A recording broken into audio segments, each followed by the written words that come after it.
Hello friends, हम लोग कक्षा 11वीं एनसीईआरटी रसायन विज्ञान का चौथा चैप्टर पढ़ रहे हैं, रासायनिक आबंधन एवं आणविक संरचना।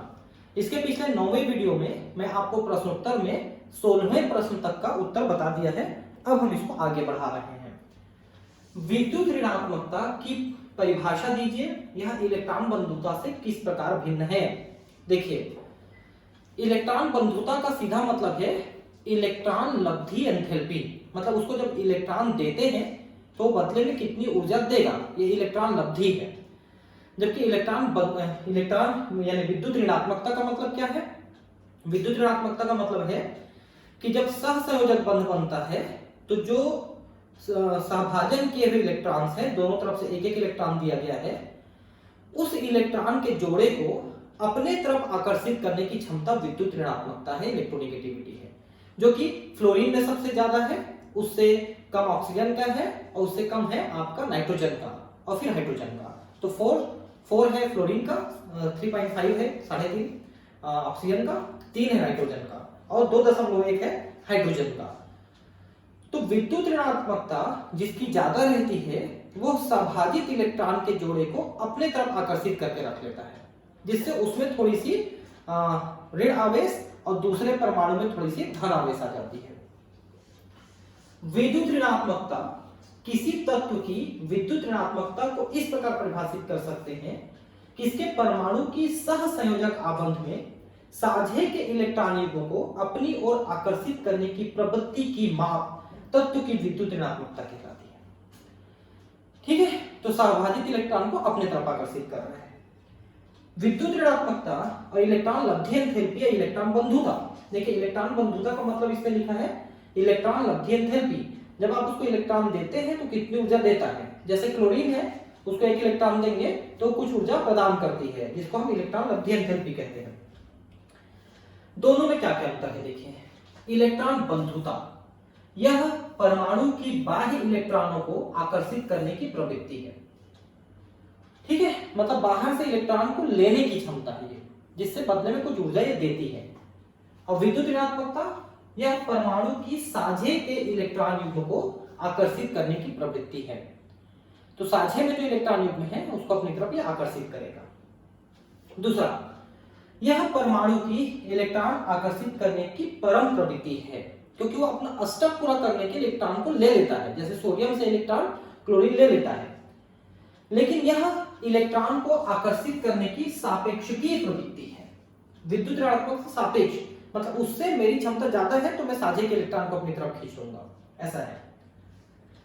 यह विलगित परमाणु का एक गुण है, यह अबंधित परमाणु का गुण है। तो देखिए, दोनों में एक बड़ा अंतर यह है कि इलेक्ट्रॉन बंधुता आपको तब दिखेगी जब दो परमाणु एक दूसरे में प्रदान करते हैं, मतलब वो पहले अलग अलग रहते हैं, तो विलगित है। दूसरा है कि ये परमाणु की आबंधित परमाणु का गुण है। तो परमाणु जब जुड़ जाएगा तब आपको पता चलेगा कि ये उसमें से साझे के इलेक्ट्रॉन को खींच रहा है। इसकी निश्चित विशिष्ट इकाई किलो जूल पर मोल और इलेक्ट्रॉन वोल्ट पर एटम होती है। इसको हम किलो जूल पर मोल में जो ऊर्जा निकलती है ये इलेक्ट्रॉन वोल्ट पर एटम में लिखते हैं। इसकी कोई इकाई नहीं है, लेकिन इसके लिए पॉलिंग स्केल जरूर उपलब्ध है जो एक दूसरे की तुलनात्मक अध्ययन है बस। जैसे फ्लोरीन का 4 है, ऑक्सीजन का 3.5 है, ऐसा नाइट्रोजन का 3 है, हाइड्रोजन का 2.1 है। तो एक दूसरे के सापेक्ष उसकी क्षमता को दिखाता है। नेक्स्ट क्वेश्चन, ध्रुवीय सहसंयोजी आबंध से आप क्या समझते हैं, उदाहरण से व्याख्या कीजिए।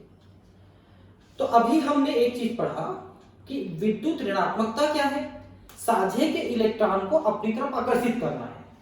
जैसे कि मान लो आप ऑक्सीजन और हाइड्रोजन का बंध देखिए, तो ये हाइड्रोजन एक और ऑक्सीजन है और ये हाइड्रोजन और एक ऑक्सीजन, एक एक इलेक्ट्रॉन दिए हैं। तो भाई साझे के इलेक्ट्रॉन को बीच में होना चाहिए ना, दोनों का साथ है उसमें। लेकिन इलेक्ट्रॉन की विद्युत ऋणात्मकता अधिक है, इसलिए साझे के इलेक्ट्रॉन इसके तरफ आकर्षित हो गए इस तरह से। तो इनमें थोड़ा सा ऋण आवेश, इसमें थोड़ा सा धन आवेश और इसमें थोड़ा सा धन आवेश आ गया। और आवेश की उपस्थिति ही ध्रुवता कहलाती है। जब किसी अणु परमाणु या किसी भी चीज में ऋण और धन आवेश होते हैं तो वो उसकी ध्रुवीय अवस्था कहलाती है। तो ध्रुवीय अवस्था कब उपलब्ध होगी, जब दो या दो से अधिक परमाणु आपस में सहसंयोजक बंध द्वारा जुड़े हैं, लेकिन उसमें से एक की विद्युत ऋणात्मकता अधिक है दूसरे की तुलना में, और वो इलेक्ट्रॉन्स को थोड़ी अपने तरफ खींच लिया साझे के इलेक्ट्रॉन को, तो उसमें ऋण और बाकी में धनावेश हो जाता है, तो उसको हम ध्रुवी सहसंयोजक बंध कहेंगे। तो इसमें थोड़ा सा आयनिक प्रवृत्ति आ गया है, देख सकते हैं।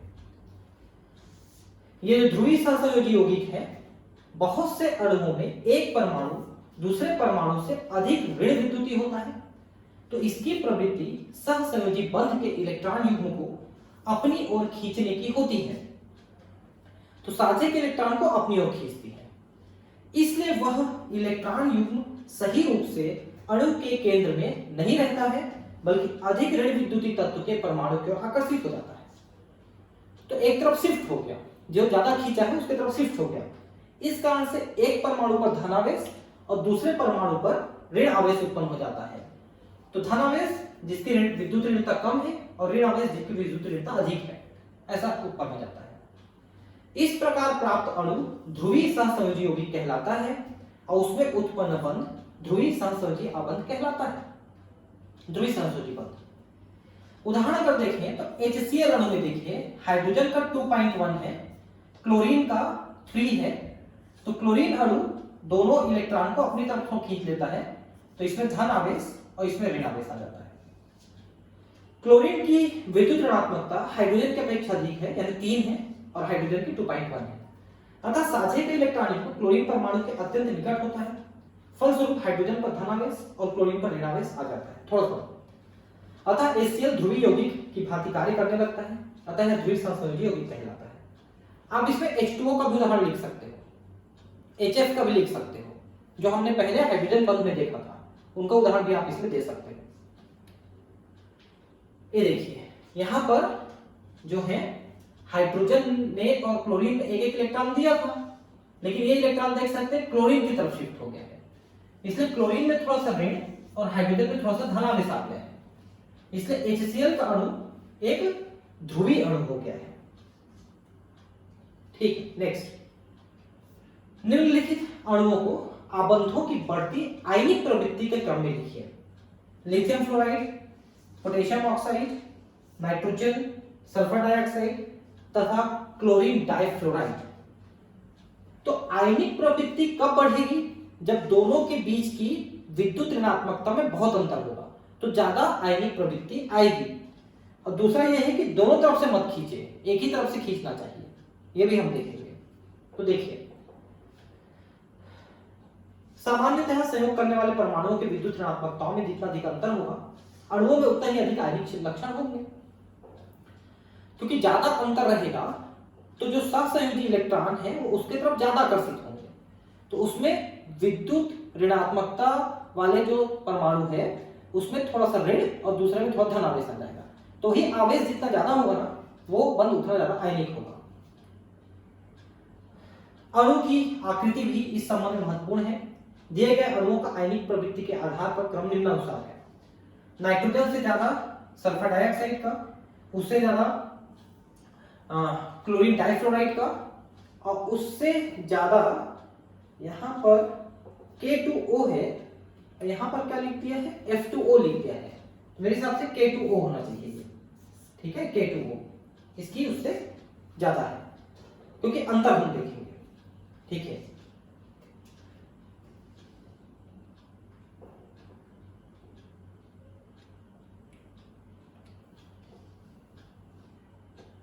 क्लोराइड डाइफ्लोराइड का SO2 की तुलना में अधिक आयनिक होगा, इसकी T आकृति के कारण है। हालांकि अंतर दोनों में, इसमें ज्यादा अंतर है, इसमें अंतर कम है, उसके बावजूद इसकी ध्रुवता अधिक है क्योंकि एक T आकृति का बनेगा, तो दूरी कम हो जाएगी, ठीक है। तो सीधा सीधा ये जो सीक्वेंस है, अब इसको डिस्क्राइब नहीं किया है कि कैसे में ये बना, लेकिन आप इसके उसको याद कर लीजिए, ठीक है। तो ये K2 है ना, K2O है ये, ठीक। CH3COOH यानी एसिडिक एसिड की नीचे दी गई ढांचा संरचना सही है, परंतु कुछ आबंध त्रुटिपूर्ण दर्शाए गए हैं। एसिडिक अम्ल की सही हुई संरचना लिखिए। तो अब ये यहां पर देखिए लुईस संरचना में कहां कार्बन है? पहली बात तो हाइड्रोजन कभी भी दो बंध नहीं बनाएगा, वो हमेशा एक ही बंध बनाता है, इसलिए यहां पर गलत है। ऑक्सीजन को दो बंध बनाना था, यहां पर भी एक ही बंध है, ये भी गलत है, तो इनको हम सुधारेंगे। तो कार्बन में चार बंध बनने चाहिए, तो तीन हाइड्रोजन के साथ हम एक एक बंध बना दिए और एक कार्बन के साथ एक बंध बना दिए। अब ये इस कार्बन का पूरा हो गया, हाइड्रोजन हाइड्रोजन हाइड्रोजन का पूरा हो गया। अब इस कार्बन का देखिए, एक इस कार्बन के साथ जुड़ा है, एक बंध हो गया, दो इस ऑक्सीजन के साथ जुड़ जाएगा, तो ऑक्सीजन का भी ऑक्टेट हो जाएगा और कार्बन का भी इधर से एक कार्बन ऑक्सीजन के साथ और जुड़ेगा और ये ऑक्सीजन इधर हाइड्रोजन के साथ जुड़ करके ये भी ऑक्टेट हो गया। तो असल संरचना में आपको परिवर्तन कहां पर करना पड़ा? इसको आपको सिंगल करना है, इसको डबल कर देना है, तो बाकी सब कुछ सही हो जाएगा। और यहाँ पर लुईस संरचना में यहाँ पर दो डॉट लगा देना है और बाकी सब ठीक है, फिर आपको और कुछ नहीं करना है। ठीक है। चतुष्फल की ज्यामिति के अलावा मीथेन अणु की एक और संभव ज्यामिति वर्ग समतली है, जिसमें हाइड्रोजन के चार परमाणु एक वर्ग के चारों कोनों पर होते हैं। व्याख्या कीजिए कि मीथेन का अणु वर्ग समतली नहीं होता है। तो मीथेन वैसे तो चतुष्फल की संरचना में मिलता है, लेकिन संभावना इसमें वर्ग समतली भी है, तो आप समझाइए कि क्यों नहीं है कोई एक। ठीक है, तो वर्ग समतली ज्यामिति के लिए DsP2 संकरण आवश्यक है। ये आप पीछे संकरण जब हमने पढ़ा था तो वहां पर देखेंगे कि DsP2 संकरण में वर्ग समतली बनता है।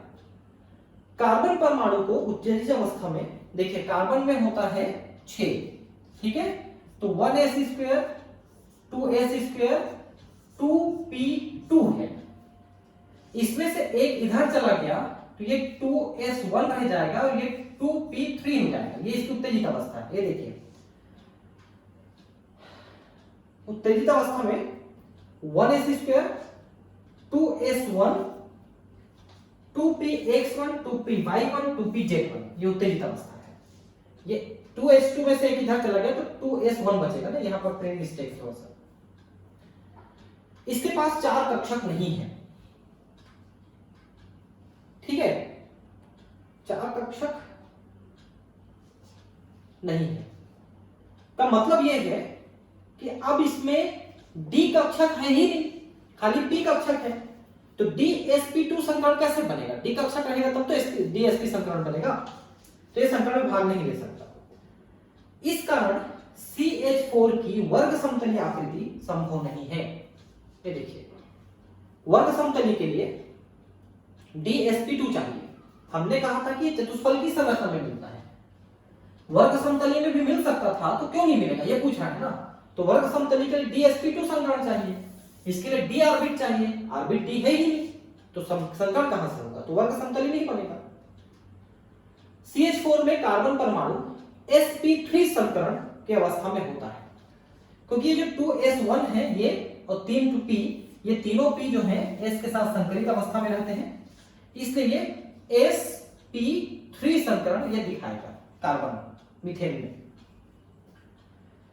ठीक है, ऐसा है जो CH4 के अणु को आकृति में चतुष्फल की या टेट्राहेड्रल बनाता है। एक बात आप हमेशा ध्यान रखेंगे, कार्बन का किसी और के साथ केवल एकल बंध है तो यहां पर sp3 संकरण रहेगा, लेकिन कार्बन का दूसरे के साथ कम से कम एक डबल बॉन्ड है तो यहां पर sp2 संकरण रहेगा, और अगर कार्बन का ट्रिपल बॉन्ड के साथ जुड़ा हुआ है तो यहां पर sp संकरण रहेगा। जैसे कि इथेन में मीथेन इथेन प्रोपेन ब्यूटेन में, और ये एथीन एथीन प्रोपीन इनमें, और ये इथाइन प्रोपाइन ब्यूटाइन इनमें। ठीक है, इथेन एथीन और इथाइन ये तीन कैटेगरी होते हैं कार्बनिक कंपाउंड के। तो जो एथेन ग्रुप है मीथेन इथेन प्रोपेन ब्यूटेन, उसमें sp3, और एथीन एल्कीन ग्रुप है। देखिए एल्केन एल्कीन एल्काइन कहते हैं ना, एल्केन में मीथेन इथेन प्रोपेन ब्यूटेन जैसे सिंगल सिंगल बंध है, एल्कीन में डबल बॉन्ड जैसे एथीन प्रोपीन ब्यूटीन ऐसा, और एल्काइन में ट्रिपल बॉन्ड जैसे एथाइन प्रोपाइन ब्यूटाइन ऐसा। तो जहां पर सिंगल बॉन्ड है sp3, डबल बॉन्ड है sp2, सिंगल ट्रिपल बॉन्ड है sp ऐसा रहता है। ठीक है, तो यहां पर sp3 संकरण और चतुष्फल की संरचना। ठीक, यद्यपि BEH आबंध ध्रुवीय है तथापि BEH अणु का द्विध्रुव आघूर्ण शून्य है, स्पष्ट करो। तो एक्चुअली यहां पर प्रिंट मिस्टेक है, ये BEH2 है। ठीक है, BEH2 में द्विध्रुव आघूर्ण है लेकिन वो फाइनली शून्य हो जाता है। देखिए कैसे शून्य हो जाता है। तो यहां पर बेरिलियम से ज्यादा विद्युत ऋणात्मक हाइड्रोजन है, तो ये दोनों तरफ से इनको ये अपने आप तरफ खींचेंगे, इसलिए द्विध्रुव आघूर्ण नेट जो है 0 हो जाता है। मान लो दोनों तरफ से बेरिलियम इसको खींचता, दोनों तरफ से बेरिलियम खींचता, तब इसमें नेट द्विध्रुव आघूर्ण डेवलप होता, प्लस में होता, लेकिन दोनों तरफ से खींचा जा रहा है इसलिए शून्य हो गया। ठीक है, sp संकरण के कारण BEH2 अणु की ज्यामिति रेखीय होती है, सीधी सीधी। इस कारण इसमें उपस्थित दोनों BEH2 आबंध के मतलब बेरिलियम हाइड्रोजन आबंध के आघूर्ण बॉन्ड मोमेंट एक दूसरे के विपरीत दिशा में कार्य करते हैं। ठीक है, आप देख सकते हैं कि ये विपरीत दिशा में इस तरह से खींचे जा रहे हैं और इस कारण एक दूसरे का निराकरण कर देते हैं, एक दूसरे के विरुद्ध काम करके एक दूसरे को न्यूट्रलाइज कर देते हैं। फलस्वरूप BEH2 का द्विध्रुव आघूर्ण शून्य हो जाता है।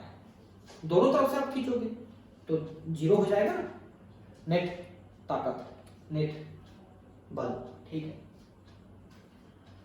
नेक्स्ट NH3 तथा NF3 में किस अणु का द्विध्रुव आघूर्ण अधिक है और क्यों? ठीक है, तो अब द्विध्रुव आघूर्ण दोनों में किसका अधिक है और क्यों है? देखिए, इसमें पहले आप ये देखिए कि NH3 में दोनों के मतलब नाइट्रोजन हाइड्रोजन के विद्युत ऋणात्मकता में कितना अंतर है। तो नाइट्रोजन का 3 होता है और हाइड्रोजन का 2.1 होता है, तो नाइट्रोजन हाइड्रोजन के बीच में 0.9 का अंतर है। लेकिन NF3 में आप देखिए फ्लोरीन में 4 है और नाइट्रोजन में 3 है, तो इनका अंतर 1 आ रहा है। तो जिसमें विद्युत ऋणात्मकता में ज्यादा अंतर रहेगा उसमें द्विध्रुव आघूर्ण ज्यादा रहेगा। तो NH3 में अंतर 0.9 आ रहा है और NF3 में अंतर 1 आ रहा है, जो कि ज्यादा है। ठीक है, उसके बावजूद NH3 का ज्यादा रहेगा, ऐसा क्यों है? देखिए, दोनों की अंतर लगभग एक जैसा है, 0.9 और 1 लगभग बराबर है, परंतु NH3 का द्विध्रुव आघूर्ण 1.46 डीबाई NF3.24 डीबाई की तुलना में अधिक होता है। ऐसा क्यों? तो ऐसा है कि द्विध्रुव आघूर्ण की दिशा में अंतर के आधार पर इसकी व्याख्या की जा सकती है। NH3 में नाइट्रोजन परमाणु पर उपस्थित एकाकी इलेक्ट्रॉन युग्म का कक्षक द्विध्रुव आघूर्ण के 3 NF आबंधों के द्विध्रुव आघूर्णों के परिणामी द्विध्रुव आघूर्ण की विपरीत दिशा में होता है।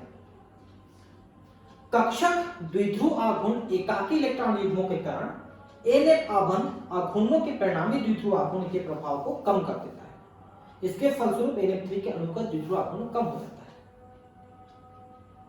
ठीक है, तो यहां पर देखिए नाइट्रोजन का जो एकाकी इलेक्ट्रॉन युग्म है वो फ्लोराइड के विद्युत ऋणात्मकता की क्षमता को वास्तविक क्षमता से कम कर देता है, इसलिए उनका द्विध्रुव आघूर्ण की जो परिणामी मान है वो कम आ जाता है। ये 4 लाइनों का ये अर्थ है, और इसलिए अमोनिया का ज्यादा और NF3 का कम हो जाता है, जबकि रियल में NF3 का ज्यादा होना था। अंतर तो इसमें ज्यादा है, थोड़ा सा ज्यादा है तो इसका ज्यादा होना चाहिए, तो बराबर होना चाहिए, नहीं काफी कम होंगे, देख सकते हैं इसमें और उसमें, क्योंकि नाइट्रोजन का जो अनाबंधी इलेक्ट्रॉन है वो प्रतिकर्षण के द्वारा इस बल को कम कर देता है। ठीक है, याद कर लेंगे इसको 4 लाइनों में। ये देखिए, इसको आप समझिए। ठीक है, NH3 में प्रभावी 1.46 है और उसमें प्रभावी 0.24 है।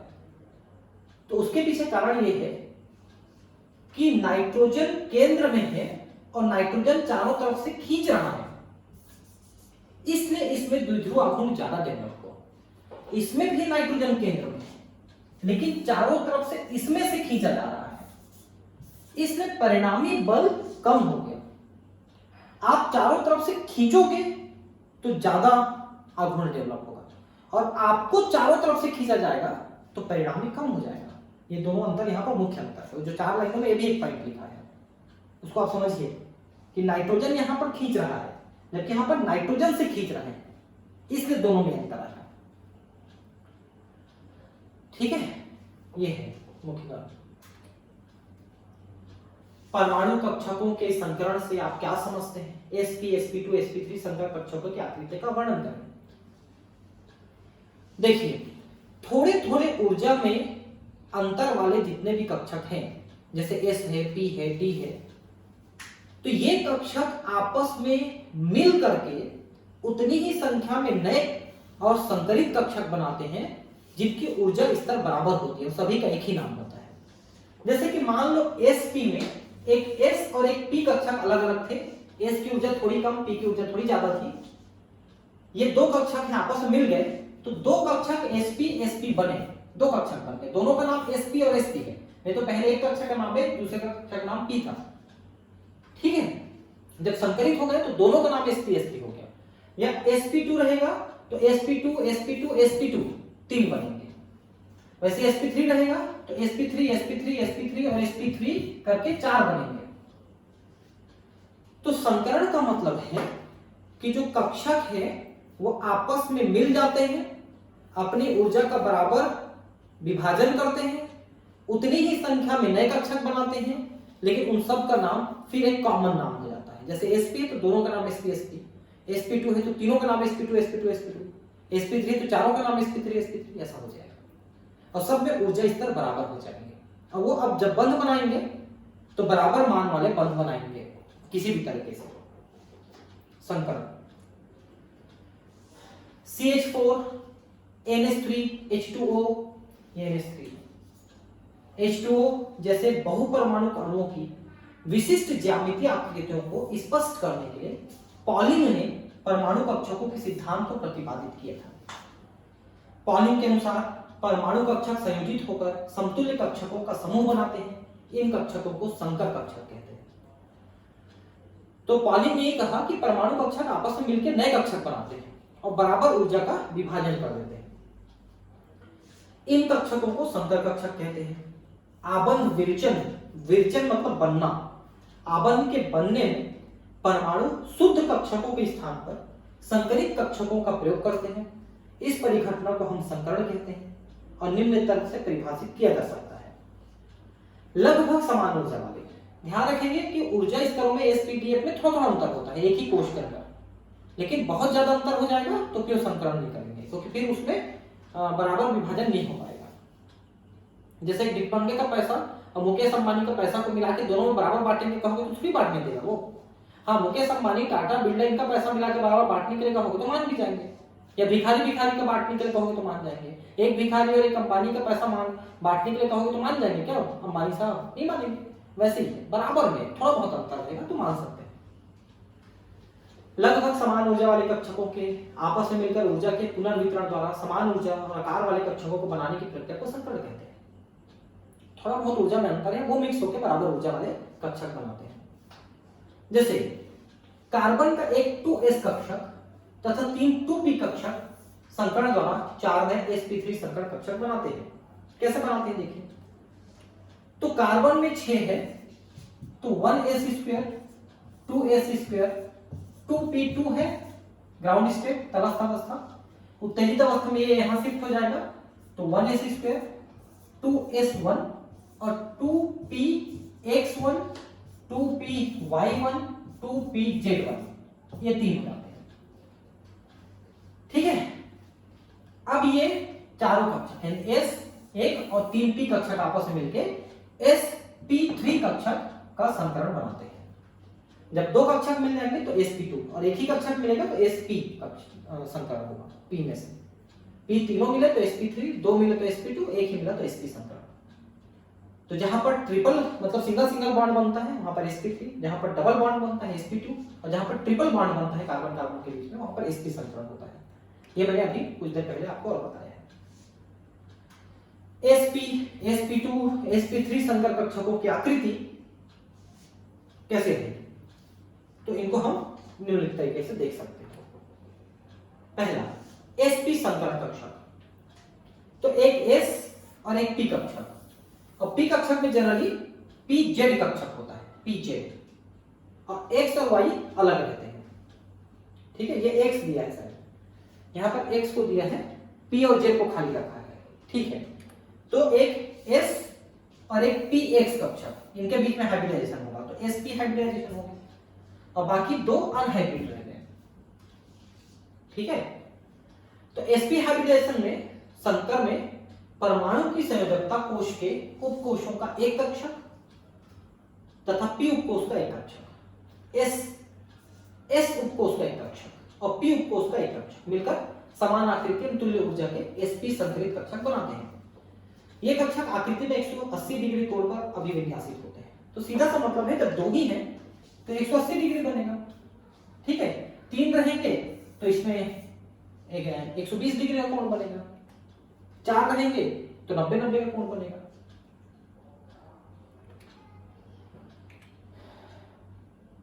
ठीक है, sp2 संकरण, अब इसमें एक s यहां पर px और py दो कक्षक यहां पर संकरण भाग लिए और pz कक्षक संकरण भाग नहीं लिया। ठीक है, तो तीन कक्षक संकरण भाग लिए, एक कक्षक नहीं लिया। तो इस संकरण में परमाणु की संयोजकता कोश के s उपकोश का एक कक्षक और p उपकोश के दो कक्षक संयोजित होकर समान आकृति एवं तुल्य ऊर्जा के sp2 संकरण कक्षक बनाते हैं। ये sp2 संकरण कक्षक एक तल में स्थित होते हैं तथा एक समबाहु त्रिभुज के कोनों पर 120 डिग्री कोण पर निर्देशित रहते हैं। बताया मैंने 120 डिग्री बनेगा। ठीक है, तो ये जो आकृति है इनको हम पहले भी हाइब्रिडाइजेशन में पढ़े हैं, तो इनको थोड़ा सा आप देख लेंगे। ये अब मैं बार बार इसको डिस्क्राइब नहीं कर रहा हूँ, सिर्फ क्वेश्चन आंसर में कराना है तो नोट्स आप बना लीजिए। इसका सब समझा चुका हूँ पहले भी क्लासेस में, इससे ज्यादा फिर से इसमें बात नहीं करूँगा। अब है sp3 संकरण, तो इसमें एक s और तीनों p कक्षक संकरण में भाग लेते हैं। परमाणु की संयोजकता कोश के s उपकोशों का एक और p उपकोश के तीन उपकक्षक संयोजित होकर समान आकृति के लिए sp3 संकरण कक्षक बनाते हैं। और चारों कक्षक एक चतुष्फलक के चारों कोनों पे रहते हैं 90-90 डिग्री में, लेकिन 90 डिग्री नहीं बनता, दो के एक के बीच में 109 डिग्री का और बाकी के बीच में डिग्री बनेंगे 90 का। ठीक है, वो इसलिए कि लोन पेयर बॉन्ड पेयर एक दूसरे को प्रतिकर्षित करते हैं, तो थोड़ा आकार चेंज हो जाता है, तो यहाँ पर चतुष्फलक बनेगा ही, कोई दिक्कत नहीं। ठीक है, ये सब चीजों को बता चुका हूँ पहले भी ना, अब बार बार उसी चीज को बताना उचित नहीं। निम्नलिखित अभिक्रिया में एल्यूमिनियम परमाणु की संकरण अवस्था में परिवर्तन यदि होता है तो समझेंगे। संकरण अवस्था में परिवर्तन, तो यहाँ पर AlCl3 है, एल्यूमिनियम ट्राइक्लोराइड, इसमें एक क्लोराइड और जुड़ गया तो एल्यूमिनियम टेट्राक्लोराइड बना। तो पहले अपन AlCl3 में देखते हैं कि इसमें sp2 संकरण कैसे होता है। तो aluminium 1s2 2s2 2p6 3s1 3p1 3pz1 है, और जब AlCl4 का निर्माण होता है sp3 संकरण के द्वारा, क्योंकि एक जो एल्यूमिनियम के रिक्त 3pz कक्षक भी संकरण में सम्मिलित होता है।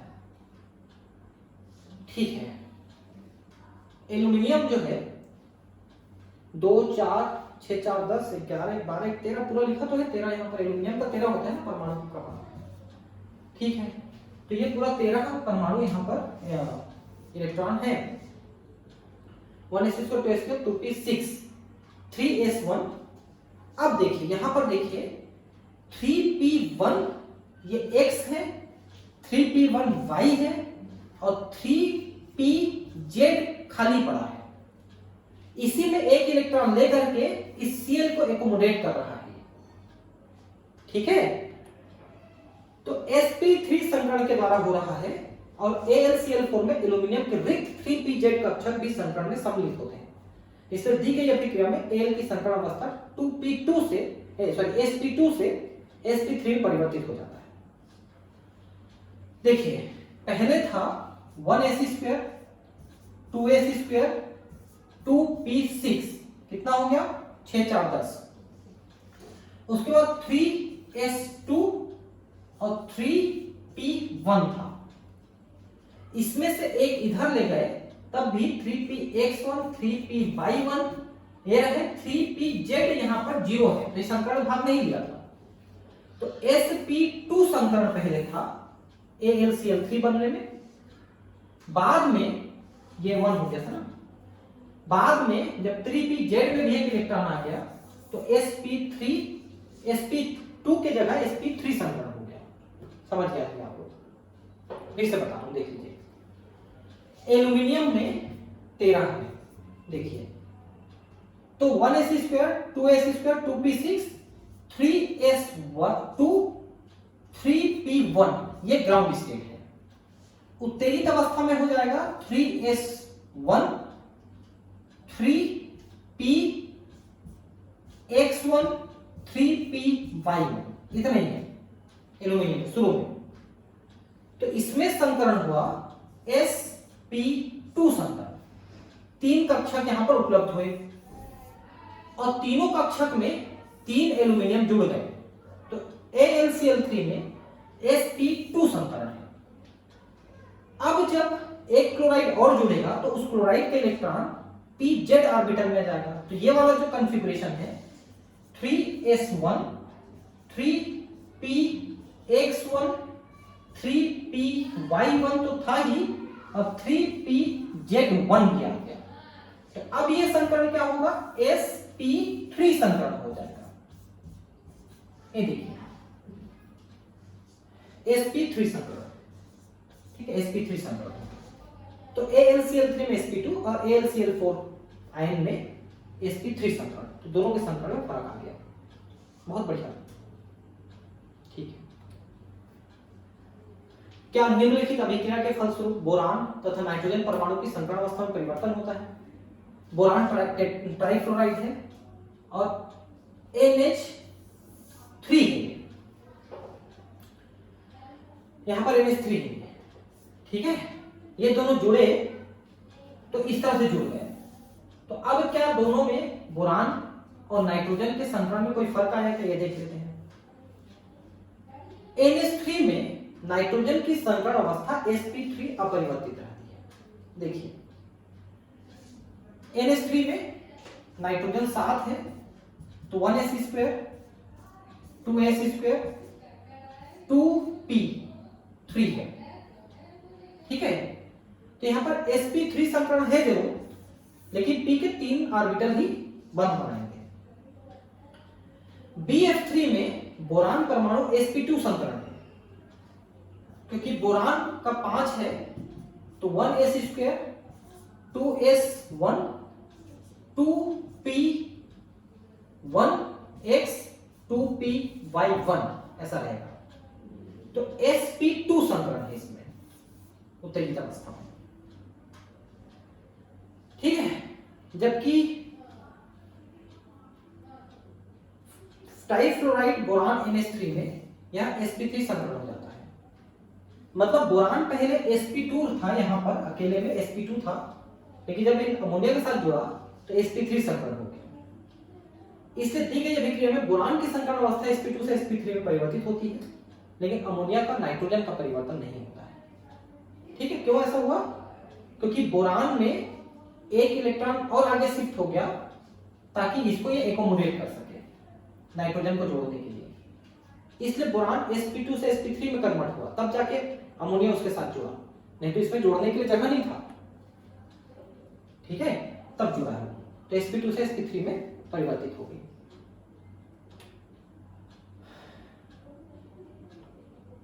ठीक है, आगे के क्वेश्चंस में आपको नेक्स्ट क्लास में कराता हूं। ठीक है, थैंक यू, बाय।